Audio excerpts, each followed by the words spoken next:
Welcome to the Wealthy Speaker Podcast.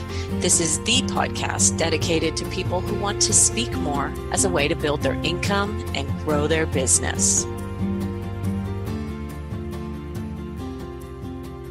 Well, welcome everyone to the Wealthy Speaker Podcast. I'm Jane Atkinson, your host and the founder of the Wealthy Speaker University.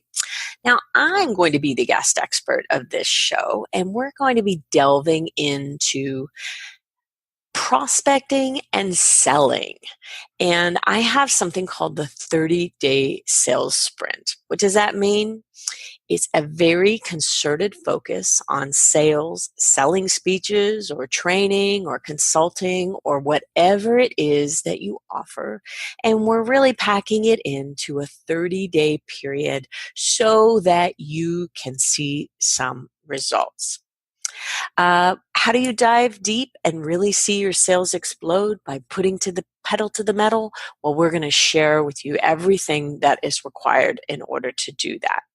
I know you are going to walk away from this one feeling inspired to take action. Now, before we dive in, today's show is brought to you by our Wealthy Speaker Acceleration course, where we talk quite a bit about sales, actually.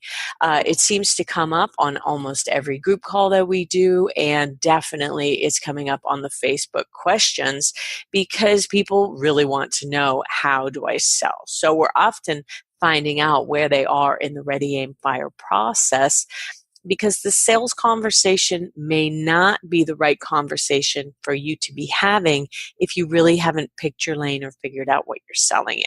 Okay, so that's just a little caveat. Now, the Wealthy Speaker Acceleration is a 12-week online course that we offer for emerging speakers, and we now have 3 different ways for you to move through the program. If you are an emerging speaker, or maybe you've been around a couple of years and you're just not getting the level of business that you like or the fees that you crave, hop on over to wealthyspeakeru.com, where we'll walk you through all of the elements of the program and what will be covered week 1, week 2, week 3. Now, I've always said that our program is a deep dive on all things Wealthy Speaker. If you liked Wealthy Speaker 2.0 book, then you're going to go deeper into that whole ready, aim, fire process. We cover everything from picking a lane to negotiating fees to technology to systems. There's so much in between. And, with the new options, you can run through the program as a DIY. Do-it-yourself program, just completely on your own, going week to week, doing the work. Or you can be a part of a group, or you can be a part of a group and have some one-on-one coaching. So there's 3 different options on how you can do that. Again, check it out at wealthyspeakeru.com. As I've said, a big part of what we talk about in the course is how to sell to decision makers. Before we move into the 30-day sales sprint, though, we really have to think about, who are we targeting? Without some thought, this sprint may not be effective. So one question might be, how do you find your target market? And what I want you to be thinking about is, number 1, what is one of the problems or the problem that you are helping to solve, and who most needs help in solving this problem? That's how we tend to drill down to target market. We can think about what some of the things that you offer are and who might be in need of them. Now, some of you might say, well, everybody needs this, and that's great. But if you can drill it down even further to a very specific group of people, it will just take you that much farther. Now, let me give you an example. Jen Mcdonough is someone who actually came up through our Wealthy Speaker 12-week course, and she flourished so quickly, I'm going to tell you about that in a second, that she's actually become the co-leader, and in some cases the leader of the course, because of her determination and hustle. She's gone out in a very short period of time. She left a corporate job, and she calls it a corporate soul-sucking job, and went out and very quickly determined that the people who needed resilience, her brand is the Iron Jen. Jen has shown herself to have this incredible tenacity in her past.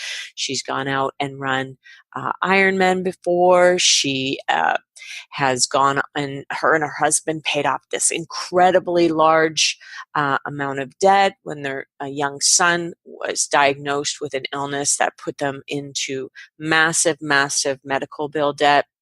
And they were incredibly determined and to get rid of that debt, and they did pay it off. But then Jen decided that she was going to go out and speak on resilience. Okay, so she builds her business, and she determines very quickly that first responders are her market. And I think as a part of that, Jen also decided along the way that she was going to become a firefighter. And so she goes out and gets trained and actually becomes a volunteer firefighter in her community. That's just kind of who Jen is. She's quite amazing. So target market now has gone from very, very wide, being anybody who could use resilience, to very, very narrow. And Jen really mostly only talks to first responders. Now, for some of you, you may pick these outbound target markets, but you may take anything that comes to you. And that's probably the case if Jen identifies if somebody comes to her and asks her to speak and they're not in the first responder market, but they feel like a good fit anyway, she will then go ahead and take that piece of business. So be thinking about who would be perfect for you. Now, you might say, well, all of corporate America, Fortune 100, Fortune 500 companies would be perfect for me. That is a little bit tricky to find. The person that you want to find within that company, let's say it's a company that has 20,000 employees, that's like trying to find a needle in a haystack. So one of our kind of workarounds for that is that we start with associations. And we may identify associations that hold the people ultimately that you want in your world. So let's say you identify that insurance or real estate or banking might be a good fit for you. Well, where we would start first is, GAMA, the General Agents and Managers Association. They hold big conferences, and they have all insurance leaders at these events. When you get into GAMA, then you're opening up a whole world of insurance to you. Another big one in that league is MDRT, the $1 Million Roundtable. Some of you may be very familiar with this already. That is when you get to speak in front of the $1 Million Roundtable, should lead to some serious spin-off. So the same thing would go in insurance. In Canada, we have CREA, the Canadian Real Estate Association. You have the same thing in the States. So be thinking about what yours is called NRA, I believe, National Real Estate Association, and I may have that wrong. That doesn't sound right.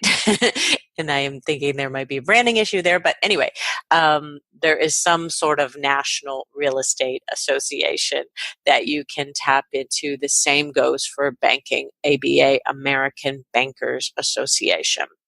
Now, if you're not really sure, one of my clients, Ryan Estes, he built his business on the back of SHRM.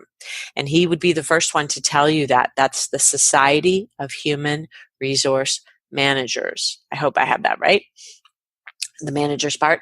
And so when Ryan was still in his day job, he worked for a big agency. He had a big executive job, and SHRM would ask him to speak, sometimes in their local markets, sometimes neighboring states, and then it got bigger and bigger and bigger. Then he got to the national event, and he probably, while he was still working with his company, got to some pretty big breakout sessions with Sherm, and he became quite a superstar in their worlds. So when he went out and quit his big high paid job, which was a frightening thing to do, I think he did it in one of the worst years in the economy. When he went to do that, Sherm was already planted. He had a lot of seeds already planted with Sherm, and he was able to continue on doing the Sherm conferences until he got to the bigger stage, and then he's on the main stage, sharing it with somebody like a Marcus Buckingham, and boom, he feels like, okay, now I have made it. Now, eventually, his fees got too high for Sherm, and so maybe the state conferences won't book him anymore, but maybe they will still bring him into the big national conference.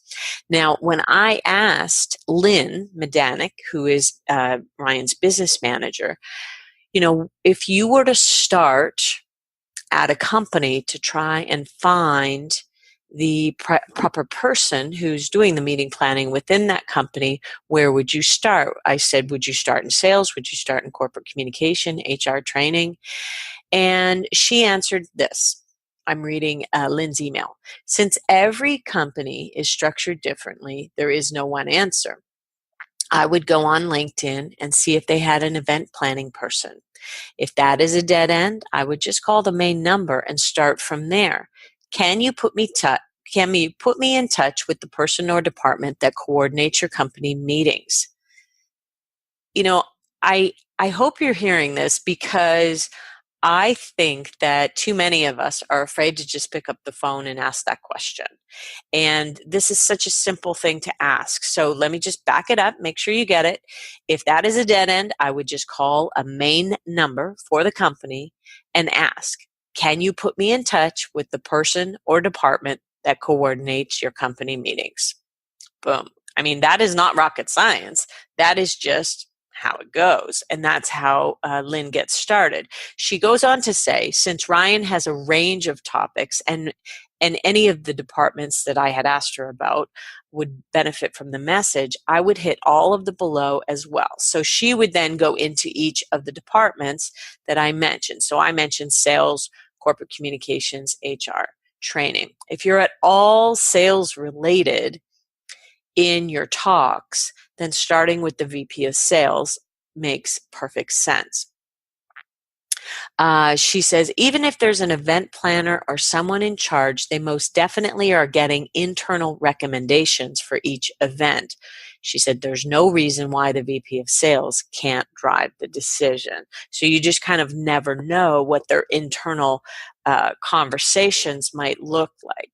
Now, she said that she would go onto LinkedIn to see if they had an event planner, but you can also use LinkedIn as a way of starting. So let's say you identify a company that you want to go and work for. You might say, oh, I have a neighbor who works for that company. Or, you might talk to them face to face, or you might go on LinkedIn and just kind of do a little bit of research, ask them, hey, would you mind, if you don't see your neighbor very often, maybe it's the wintertime in Canada, maybe you would just ask them, hey, could you point me in the right direction here? I'm trying to figure out who within your company would be in charge of putting together meetings and events. And they might be able to refer you. Think through all of your connections and think through how on LinkedIn you might connect with them. Now, you might do a straight up question like that. Hey, can you put me in touch with somebody? Or, hey, are you the right person? And just remember that LinkedIn is more of a nurturing tool. I don't know if you're like me, but on LinkedIn, people will connect with me, and then the next thing I see is a direct message that is 4 paragraphs long, and they're trying to sell me something. Be very aware of kind of nurturing your relationships along in LinkedIn. I know this is kind of a crude saying, but we want to avoid the old show up and throw up.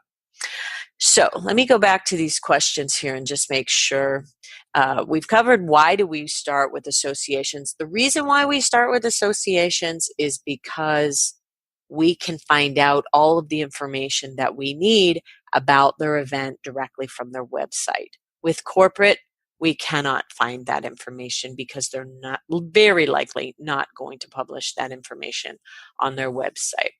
So be thinking about whether or not you want to start with associations or if you want to try to go direct with corporate with what we just talked about and how Lynn would do it. And once you've made your decision, let's say you chose insurance was going to be your target market, then you might look up all the state insurance associations, and depending on where your fee is, you might have a period of time that you could work with state associations up to the point where your fee gets too high and they can no longer afford you. If, let's say, you're $500 to $7,500 or less in your fees, you are likely going to be able to be afforded by the state associations, hopefully in particular markets. I'm not saying every state association is going to pay that much, but there are certainly some associations out there who can easily afford $500 to $7,500. And some that will even go beyond that for their big name, for their big keynote on their big national convention. Annual convention, I should say. Then once you outgrow the state associations, then you can pop yourself up to the national. And once you get in front of those audiences, you're sitting in front of 100 or 200 or sometimes 1,000 people who can then pull you into their company. You see the logic behind starting with associations, getting 1,000 people from one industry can then take you into 1,000 different companies, which is part of why we do that. Now, I want to tell you another story about hustle, because that's really this monthly 30-day sales sprint is all about hustle. You'll excuse vacuum cleaner in the background. I don't know if you can hear that or not. Sarah Mcdonough started again. She ran through our course probably 3 or 4 years ago, and I have watched her just explode in business, so much so that this is what happens. I brought her in to really be one of the associate coaches at the Inner Circle Mastermind that we run. Sarah started, her background was not for profit. And so she decided that her promise was going to be helping leaders leverage recognition to retain top talent and sustain healthy bottom lines. So she wrote to me. I asked her about how she did it so quickly. She said, the secret for me about my target market, because she did originally speak to not-for-profits or reach out to them. But really, she said, the secret for me about my target market was that when a company in any industry realizes that their talent was their best competitive advantage, that's HR, OD, middle managers, and entrepreneurs who realize recognition can help them stay on top and retain their best people.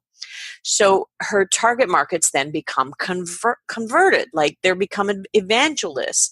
So she said, that's why I don't need to do hardly any outreach. They come to me. The converted find me. And I thought that was just brilliant. Now, I debated splitting up this podcast into two, one just about prospecting and one about the monthly sales sprint. And I just felt like you were going to say, no, give me the 30-day sales sprint, and that you would really, really want it. So I'm going to now run through. You can go and get the PDF. Make sure you go to our show notes, which is over at speakerlauncher.com. You can click on the podcast there. You can search any podcast in the podcast page, but that's how you'll get to it. The 30-day sales sprint is a form that I developed for my clients to really allow them to see how much outreach they're doing, because as I've been talking about in some recent blogs and podcasts, that this is a numbers game. We really need to do a certain level of outreach in order to achieve a certain level of bookings, unless you've already got a lot of seeds planted.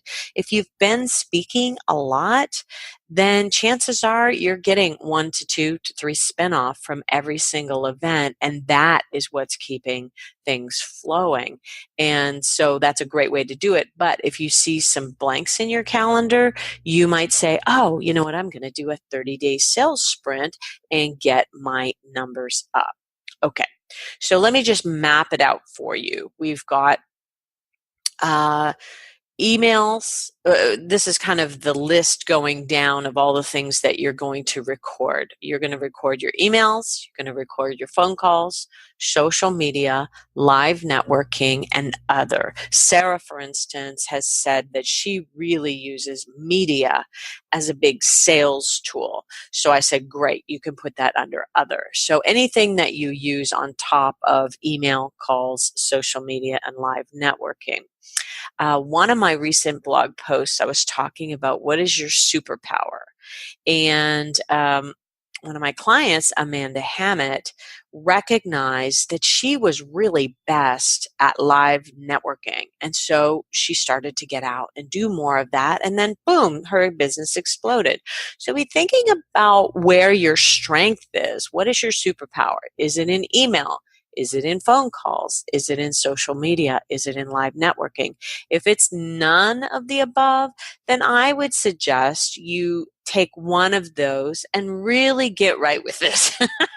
Really romance that, because it's necessary. Selling yourself is necessary.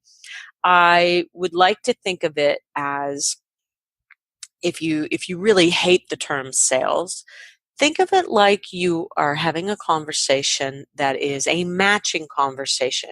You are trying to determine whether or not what you offer matches up what the client needs.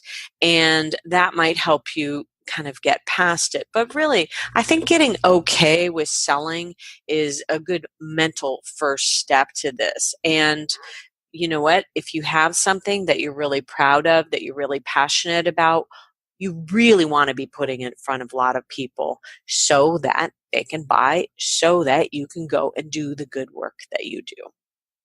Okay, so first we're going to set out a weekly goal as it pertains to email, calls, social media, live networking, and any of your other. And we're also going to set out a weekly goal for number of gigs booked. You know, I think that a reasonable number there might even be a 1. If you book one gig a week, you're doing pretty well.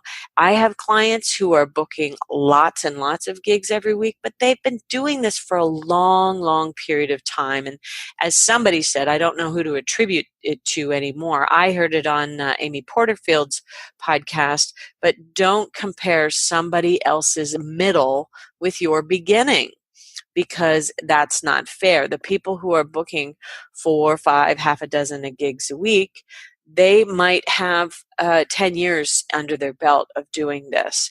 And so we want to make sure that we're putting a realistic number. You know what? 1 gig a week means 4 a month. That means that you're moving your business forward. Maybe you want to go for higher. I'm okay with that too. This is your form to fill out in whatever way you would want. So then, while you are on the phone with somebody, you might just put a little tick. Let's say it's Monday, tick for phone call, and then you do that thing where you go 1, 2, 3, 4, 5, 4, and then you cross as 5. So you can do ticks, or you can just be erasing, or you can add whatever you want to do. I think that 1, 2, 3, 4, and then across as 5 is the easiest way to kind of keep track of what you're doing. Every time you send out an outreach email, that's a tick. Every time you do something on social media that reaches somebody directly, so let's say you are connecting with someone personally on LinkedIn, that's a tick. Every time you go out to an event, that's a tick. Now, your weekly goal for email might be, I'm going to send out 50 email. That's 10 emails a day. As I've told you, the Kendra Hall story, she decided that she was going to send out 600 emails, and that was going to be 100 a week for 6 weeks. That's a lot of emails in a week. So you decide what is the perfect number for you. In terms of phone calls, I think back in my day, we used to do 40 calls a day. So that'd be 200 calls a week. So that's a lot of phone calls. Maybe you'll say 50 a week, and that would allow you to do 10 a day. When you are taking action, I think just that is going to help change. If you've been in any kind of a slump and you're just standing still, there's kind of no air moving around you. The minute you start taking action, I believe that says to the universe, okay, I'm ready to do this. Let me. And I know that sounds really, really woo-woo. I just really believe in kind of the vibrations that you're putting out into the world or what you see coming back. And I know that's kind of crazy metaphysical, but that is my belief system. Take it for what you will. Setting out your social media goal, maybe you decide to connect with 10 people a day on LinkedIn, and that's just the start of a meaningful conversation. It doesn't mean that you're making a sale on LinkedIn. It means that you're saying, hey, I noticed you like this as well. Remember the pub method. Make it personal, make it useful, make it brief. If you want to go deep into that, and into digital persuasion, get the book called Digital Persuasion by Erin Gargan. She is just fantastic. That is her superpower, is social media. Erin told me the story, which you may have read in the blog post, about connecting with someone that she hadn't seen since, I don't know, middle school. She saw the person worked for a big corporation that she would have liked to have gotten in front of. And she knew her from, middle school and hadn't seen her in years and years and years, maybe 20 years. And she just said, hey, remember me from blah, blah, blah. I see that you're moving to a certain town. So she really kind of researched her and turned her on to a particular thing in that town that she thought she would like. A few back and forth on LinkedIn later, and boom, Erin is now doing business with this person. So that is definitely Erin's superpower, is social media. She's so creative in the way she goes about getting noticed by people, and that's what we need to think differently than everybody else, not do the old show up and throw up. Okay, so what is your weekly goal going to be for social media? How many people do you want to reach out to? Maybe that's 10 a day as well, so we put 50. Live networking, maybe we decide we will go to one thing a week that is a live networking. That's a 1. And then anything else that you do. If you're like Sarah, you're looking at how many media connections I'm going to make during the week. Maybe you put 3 down, something like that. She probably keeps an eye on HARO, help a reporter out. And there is a subscription service, I believe, that you can get with that, where in your email basket every day, I think maybe it's gotten up to twice a day now because they have so many, there are people, reporters, who are looking for different pieces of advice on different topics. If you have a topic, check it out and see whether or not your topic ever comes up. And if it does, with Sarah, again, she does recognition. She's probably scouring for things about corporate recognition and what people can do, and might even be able to search it very specifically. So then for your weekly goal, number of gigs booked, I think we said we were going to put a 1 down there, but this is completely up to you. So you go through Monday, you're ticking them off as you do them. and then you can be totaling them up at the end of the week. And there's a dollar sign at the end of all of that. Maybe it's one big, 1 gig booked at $5,000. So you can look at all of your outreach and what you have done and what is the result of that.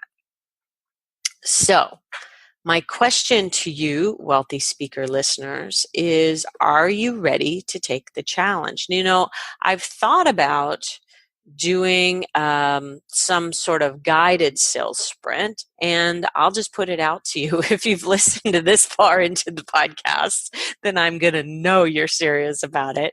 That's why I didn't put it at the top of the podcast. I only would be interested in people who are really serious. I would like you to email me, jane@speakerlauncher.com, if you would like to be a part of some sort of guided 30-day sales sprint. And I would be the leader of that, and we would have a pop-up Facebook page. And this is just an idea that's floated through my idea bank, and I don't know if I will act on it or not. So, we've covered a fair amount on how to find clients, what to do when you get to them, and how to keep track of your numbers so that at the end of the month you can see your total outreach numbers versus your total revenue, and I think you are going to see a direct correlation. One of my clients, Penny Tremblay, told me that, I looked at my numbers for last year and they're about 40% of what they were this year. And what I recognized was that I had only put in about 40% effort. Think about that, hey? So when you put in 100% effort into this, remembering that booking speeches is indeed a numbers game, I believe that you are going to see some really great results. And if you are interested in doing the 30-day sales sprint, let me know. Drop me a line, jane@speakerlauncher.com, and we'll put together a list. And as soon as that list gets to a certain number, we will be reaching back out to you. Okay, so I appreciate your time and attention today. Leave us a rating if you're out on iTunes or Stitcher, or come on and give us some comments here at the show notes page at speakerlauncher.com. Click on podcast. And with that, we will say, we'll see you soon, wealthy speakers. Bye for now, everyone. Thanks for listening to the Wealthy Speakers Show. Please visit speakerlauncher.com for your free Wealthy Speaker audit, and visit speakerlauncher.com/podcast for show notes and many more resources to help you catapult your speaking business. See you soon, Wealthy Speakers.